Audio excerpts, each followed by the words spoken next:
ઓ ગટુભાઈ કેવું ચાલે? સારું તો મારા તમારી જોડે હા ને હું પૈસા હાથે રાયલો એવું થોડાક પૈસા ટેકો કરજો ને કેમ એટલે હપ્તો આવ મારે એટલે હું કઈ તમારી જોડે થાય તો થોડાક આલો એમ પૈસા જ જોઈએ ને તમારે કેટલા જોઈએ ખાલી રકમ બોલો મહિના 6000 હપ્તો આવે 6000 રૂપિયા આલો 6000 શું લાખ રૂપિયા માંગો ને તો હાલ દઉં હા લાવ હાલ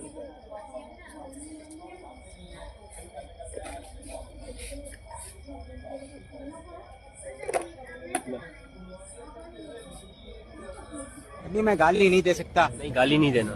फैमिली फैमिली देखती है वरना मैं ऐसे ऐसे गाली दूं ऐसे गाली दूं ना जिंदगी भर याद रखें ये। ના, ના,